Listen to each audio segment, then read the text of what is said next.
आज मैं आपको दुनिया के सबसे बड़े और दिव्य उत्सव पुरी की रथ यात्रा के बारे में बताने जा रहा हूँ। यहाँ की ऊर्जा को शब्दों में बयां करना नामुमकिन है, लेकिन इस अद्भुत यात्रा के हर पहलू को समझना जरूरी है। चलिए, मैं आपको बताता हूँ कि आखिर ऐसा क्या है जो इसे इतना खास बनाता है। आखिर रथ यात्रा क्यों होती है? ये केवल एक रस्म नहीं, बल्कि साक्षात ईश्वर का अपने भक्तों के पास खुद चल कर आने का अवसर है। साल में एक बार भगवान जगन्नाथ, उनके भाई बलभद्र और बहन सुभद्रा अपने मंदिर से बाहर निकलते हैं ताकि हर कोई, चाहे वो भक्त हो या दर्शनार्थी, उनके दर्शन का पुण्य पा सके। इस यात्रा में 3 विशाल रथ होते हैं। भगवान जगन्नाथ का रथ है नंदीघोष, जो लाल और पीले रंग का है। बलभद्र जी का रथ है तालध्वज, जो लाल और हरे रंग का है, और देवी सुभद्रा का रथ है दर्पदलना, जो लाल और काले रंग का है। ये तीनों रथ जब सड़कों पर निकलते हैं तो ऐसा लगता है जैसे स्वयं ब्रह्मांड का स्वामी हम सब पर अपनी दया बरसाने निकला है। ये रथ सीधे गुंडिचा मंदिर की ओर जाते हैं। गुंडिचा मंदिर को भगवान जगन्नाथ की मौसी का घर माना जाता है।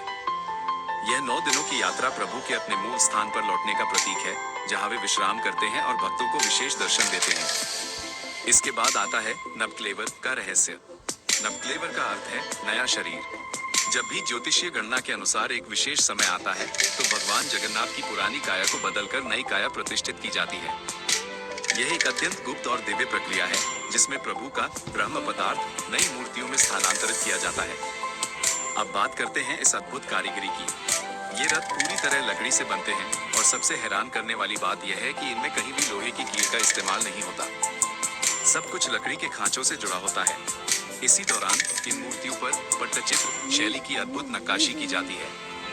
यह एक प्राचीन कला है, जिसमें प्राकृतिक रंगों का उपयोग करके भगवान के स्वरूप को जीवंत किया जाता है। इस उत्सव के दौरान पुरी में जो भीड़ होती है, उसे देखकर आप दंग रह जाएंगे। लाखों भक्त पूरी दुनिया से यहाँ आते हैं। सड़कों पर तिल रखने की जगह नहीं होती, फिर भी हर चेहरे पर एक अलग ही शांति और भक्ति का भाव होता है। अंत में 2 ऐसी बातें जो इस उत्सव को खास बनाती हैं। पहली, गजपति महाराज का छेरा पहरा, जहां वे सोने की झाड़ू से रथ के सामने का रास्ता साफ करते हैं, जो हमें सिखाता है कि प्रभु के सामने राजा हो या रंग, सब बराबर है। और दूसरी बात, रथ यात्रा का वह पड़ाव जब रथ एक मुस्लिम मजार पर रुकता है। ये भाईचारे की वो अनूठी मिसाल है जो हमें सिखाती है कि प्रभु जगन्नाथ पूरी मानवता के स्वामी हैं। रथ यात्रा सिर्फ एक त्योहार नहीं, बल्कि अपनी आत्मा के साथ जुड़ने का एक पावन सफर है। अगर आपको ये जानकारी पसंद आए तो कमेंट में जय जगन्नाथ जरूर लिखें। धन्यवाद।